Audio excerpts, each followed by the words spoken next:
The play centres around the Wingfield family Yeah. and their little hovel of an apartment in St. Louis, Missouri, and that Amanda is the matriarch, the mother of this single-parent family. Her children are Tom and Laura, and she is struggling to help the family survive. She's been, I'll kind of probably vacillate between speaking objectively about her, but inevitably, because I'm the actor who's playing the role, I get drawn to Amanda's point of view. So of course I think she's the lead character in the play. She's the most important person in the play, and she's the most adorable person in the play. And I'm sure that Luke Mullins, who plays Tom, would have a completely different point of view, as would Rose Rabe, who plays Laura, and even Harry Greenwood, who plays Jim, the gentleman Colin. We all tend to appropriate our character's point of view, just we hold them close and start arguing from their worldview. So I think she's a fabulous woman. I think she's obviously flawed. She does everything out of a kind of love, fierce, protective love. I think she's not overburdened with introspection or self-knowledge, particularly. Partly because I think she's had to sustain herself. She lives hand to mouth. They do not have a lot of money. They live in a time in America, it's in the middle of the Great Depression, where everyone struggles. The chasm between the haves and the have-nots is huge, and to be a woman in that environment, when to be a female breadwinner is not the norm. Women were kind of raised and trained to be dependent, and Amanda has had to learn the hard way what that means to try to kind of, cleave an independent path for herself as a woman, as a mother, in a big city with no money. I can't get past that, really. That's who she is. A mother who sustains herself through the success of her children, and if that success is not always real, she'll make it up to nourish herself, to sustain herself. And when even that, when she's undeniably unsuccessful in that, she sustains herself on memories of her past. And that, just because of the nature of who Amanda is a kind of mythologized past when everything seemed perfect. When she lived in a much more wealthy family environment.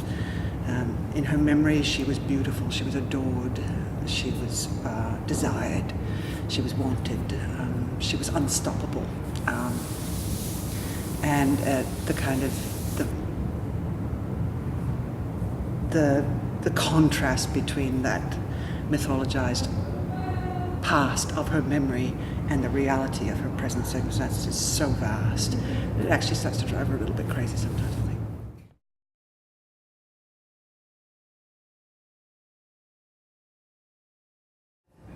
I certainly think that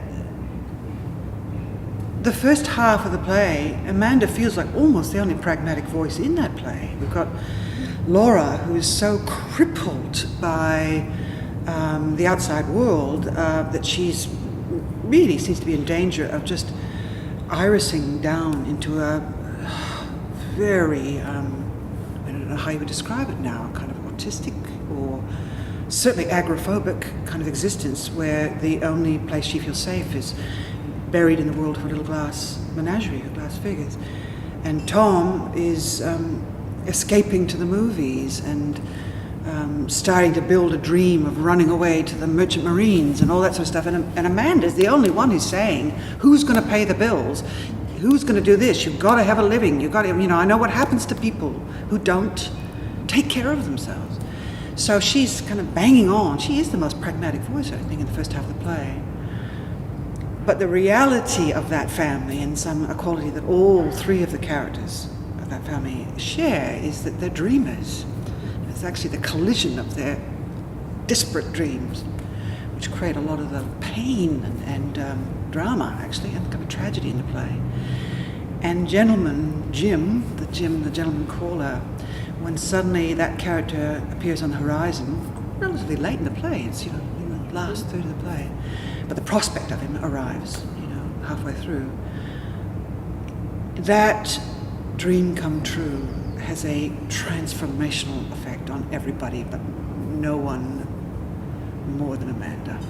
And I think it's just that the desperate battle that she's been engaged in with her children suddenly just tips over, where her mythologized past, her dreams of Blue Mountain and her girlhood of 17 gentlemen callers, all of that sort of jonkles, malaria fever, and being a desirable woman, pursued by this army of prominent young landowners, suddenly that collides head on and just melts into the prospect of this potential future for her daughter, and suddenly that kind of just tips her over till finally she is that person that Tennessee describes, I think, desperately, frantically trying to hold on and actually now live inside that dream, wrench that dream right into the present. That's part of the beauty and tragedy and of the last movement of the play is watching this terrible delusion create some very orcs moments. Yeah. #orcs moments.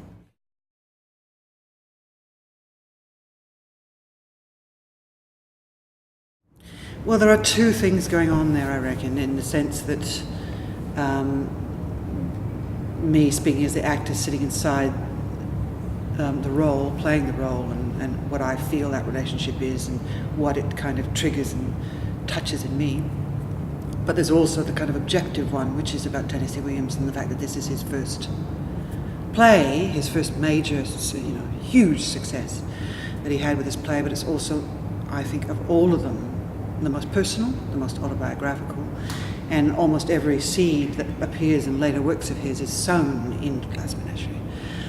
But they're at their most kind of naked and autobiographical, I think, in this play. And I think it's pretty undeniable that he had a complex relationship with his mother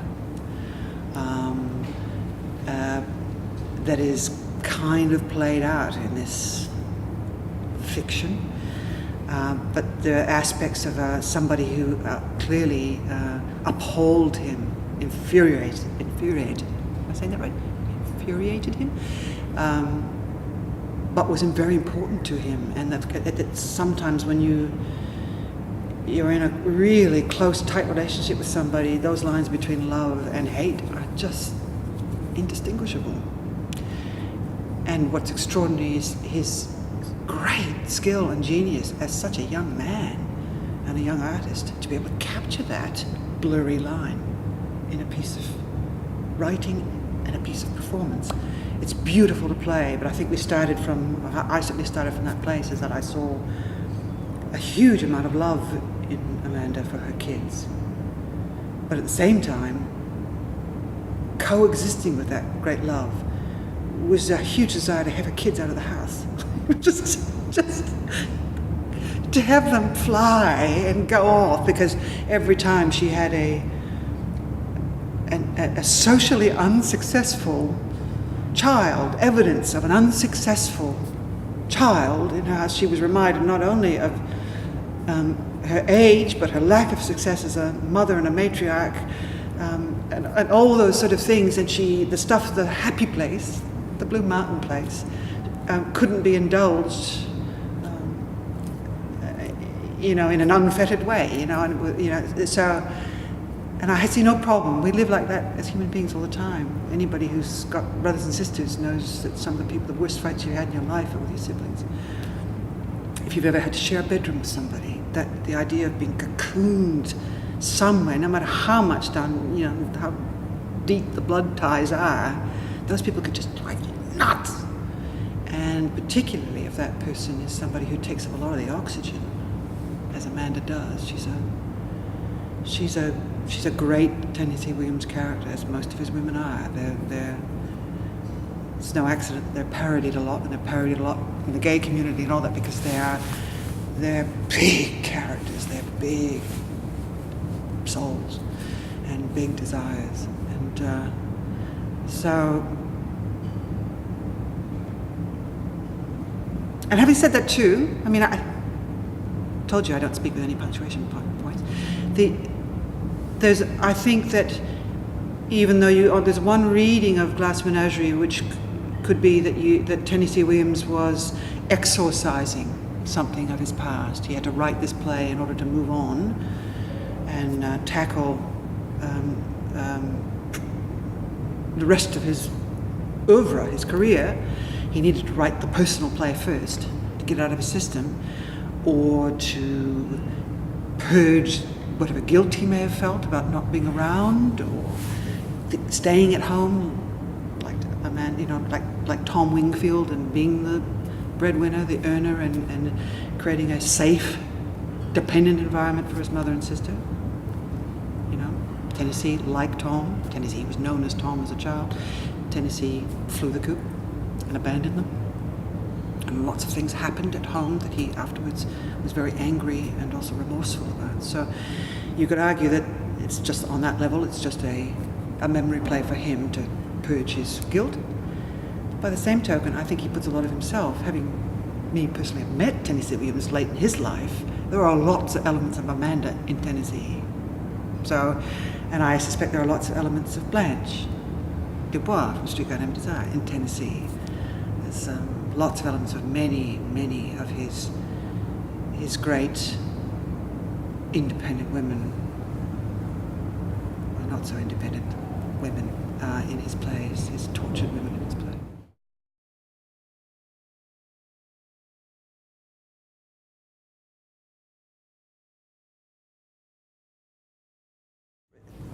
Besides just the personal and professional joy of having met one of the great geniuses of the 20th century, specifically with this play, what kind of, I remember kind of thinking about and starting to draw on, is that now whenever you do an American play, there are all sorts of options open to the creative team who put it on.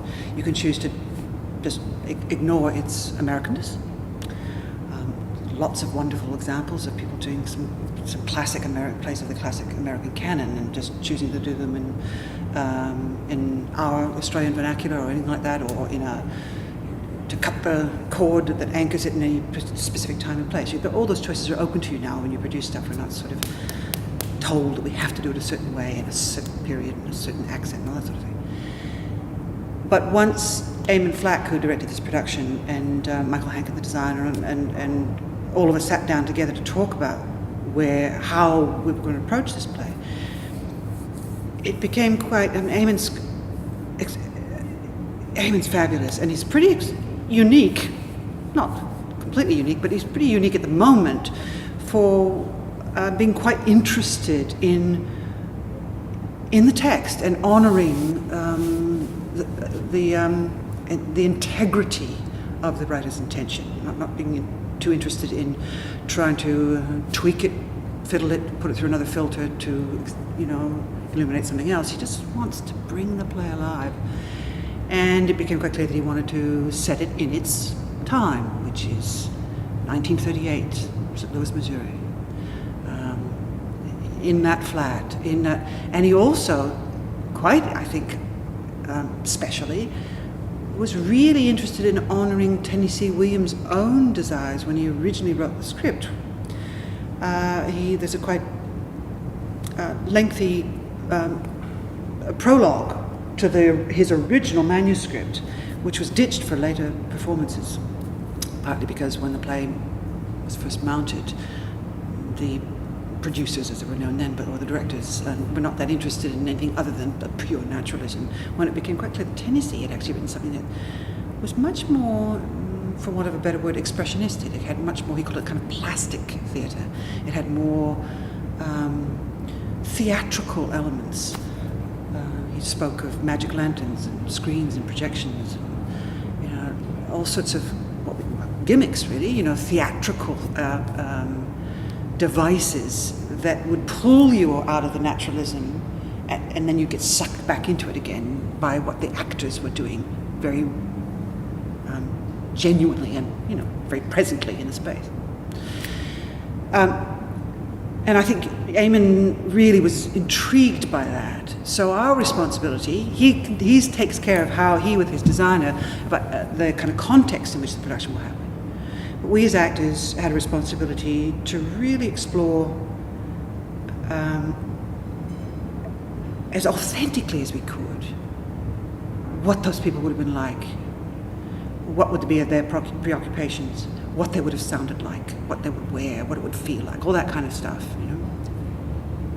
super naturalistic information.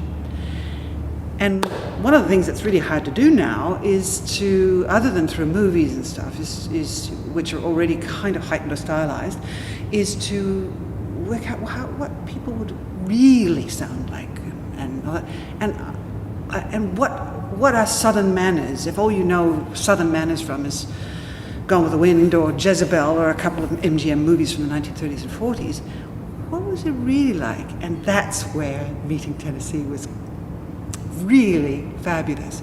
Because even though he was near the end of his life, and he was a character and a half, there were undeniable elements of his personality that you experienced when you met him that were so much about that Southern gentleman and those manners. I mean, in my few little encounters with him, his extraordinary generosity and protectiveness I was 19 at the time, but he, I'll tell one little anecdote if I can. If you're studying performing arts and just starting to get kind of interested in the notion of performance as a career or writing or poetry or the arts in general, and you were starting to become aware of some great figures, and whether that person is, I don't know, think about who's important to you, whether it's J.K. Rowling or whether it's Martin Scorsese or I don't know, some Philip Pullman. But we're talking about times 10. At that time, he was a hugely important artist. And suddenly, I met him as a trainee actor, and as you can imagine, he was kind of catnip to anybody who was interested in celebrity in the art scene where I was trained in Canada. And I can remember being at this particular event. I won't go into the circumstances of why we were working together, but we were at an appearance, an event, where Tennessee was being honoured as the very special guest, and lots of people had come from around the country to meet him and schmooze and hobnob. And I was a student at an acting school and we happened to be lucky enough to work with him. We were invited. I'm not good in public environments. I went out to the balcony just to get a bit of air. And suddenly was aware of somebody came up and slipped a hand into mine, and it was Tennessee. So Tennessee, I don't know how old he would be, 70 something. We knew each other from the rehearsal room, but not very well. I was in a rehearsal room with another 30 people or something. But it struck up a conversation with me, which lasted for maybe 2 or 3 minutes. Concerned for me, but just talking himself very personally about how difficult he found these kind of functions. Suddenly, through the glass, some of the bigwigs of the social set saw him outside, obviously with nobody important, and descended upon him. And I mean, literally closed around between me and him and started to kind of pull him, Tennessee, you must come in and da-da-da. And he held my hand very firmly and refused to let go. Pulled me into the room with him, kept me in that circle as they all kind of fluttered and gushed and whatever around him. And, completely, I didn't exist, But they would ask him questions, and then he would turn around and ask me what I felt or did I get good. I thought, if that's not sort of old Southern manners. And that, it's rare, you don't run into that kind of thing anymore. And I thought there's something about that. As I was studying Glass Menagerie and thinking about Amanda Wingfield and the past that she remembers, that made it concrete for me. I could take that experience of having met Tennessee and lay it over, so it was real. It wasn't some flaky, flighty, crazy lady with Gone with the Wind fantasies. It was about a real world, and it was something to be admired and, yeah, special.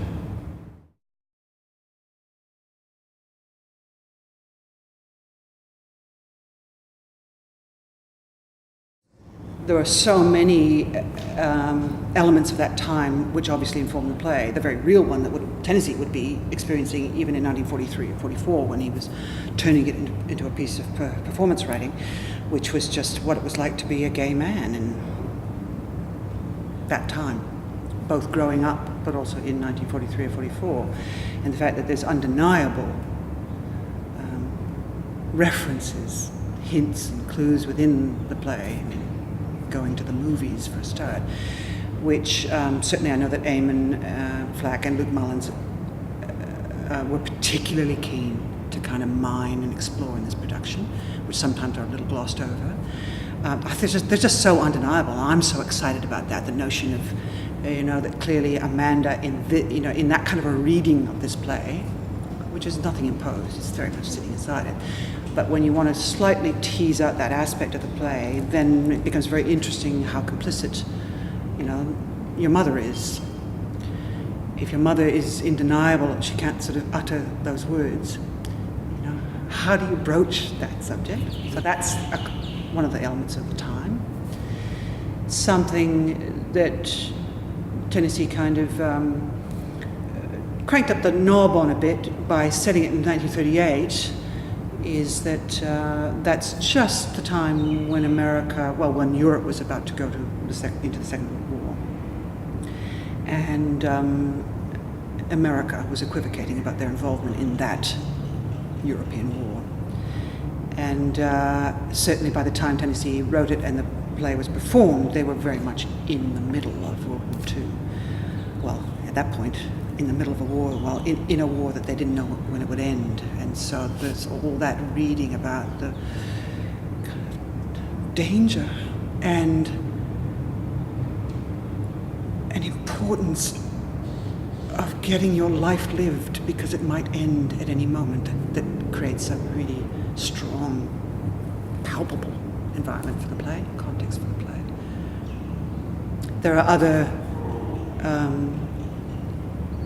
elements about that time, the kind of politics, the nature of women's roles in society, and what the accepted norm for what a woman could and should do, that very much informed the behaviour and kind of potential for those characters, Laura and Amanda, in that world, and how Amanda may have dreams for Laura that she could never hope to achieve for herself, but maybe like any mother looking at their children might think that something I could never have done, but you might be able to do it because the world is changing, and certainly it was very much a changing world at that time.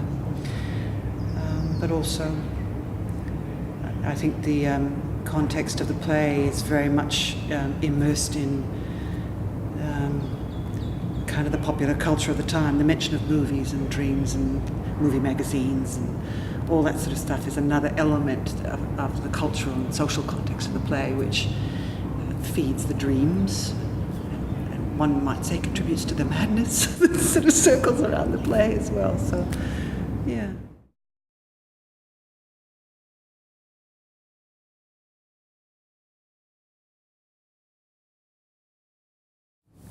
I think we are much more comfortable now with kind of mashups, mixed styles of expression within one work of art. We're used to it more now. And also, at the time that this play was such a roaring success, it was huge. People felt it was ushering in a whole new kind of theatre without Tennessee's memory play plastic expressionism attached, just as a piece of 100% naturalism. This is the time of the Actors Theatre and all the kind of Stanislavski disciples Lee Strasberg and all those people creating what we saw was this new generation of performers. Many of them, the pioneers of it, people, you know, James Dean, Marlon Brando, Montgomery Clift, a lot of them male, but there were some equally important women in that group, but they didn't make bigger noise. But it was having a monumental effect on performing arts that had a kind of monopolizing, smothering effect, I think, for performance in the Western world for decades. Still has, I think, overwhelmingly in America. Not so much. We're starting to temper that in other English-speaking countries. And we're lucky in Australia in that, I think, because we've bowerbird-like plucked theatre practice from lots of different cultures, we're also a little bit more up to speed on being able to take, you know, a little bit of this with it, a little bit of that with it, a little bit, and not be bothered, confronted, over-challenged by it, just accept it.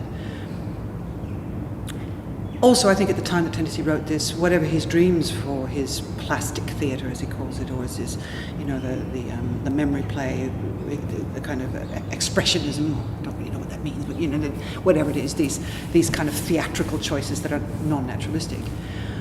He had, you know, his dreams were not necessarily met by the technology that he had at his disposal at that time to achieve it. So maybe it's right that they shelved that for a while until we got up to speed in being able to do this kind of stuff more effectively. And I think what's sort of ironic, and I hope that people will see when they watch this production, is that, you know, ironically, Eamon Flack and Michael Hankin, the designer and director Eamon, have gone back to sort of and done their best to interpret that desire of Tennessee's and found an expression of it that both embraces a great kind of nostalgia for a world of projected image and a world of movies, and at the same time using modern technology and cameras and pretty high-tech effects to achieve it, and that somehow they all sit in a kind of harmonious, I hope, for the audience, whole that in the end is in service and honours the kind of lyrical aspirations of that story.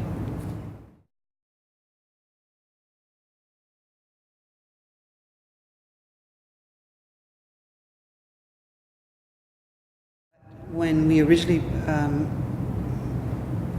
performed this some months ago, 15 months ago in Sydney at Belvoir Street Theatre, which is a very tiny little house, very bijou little space.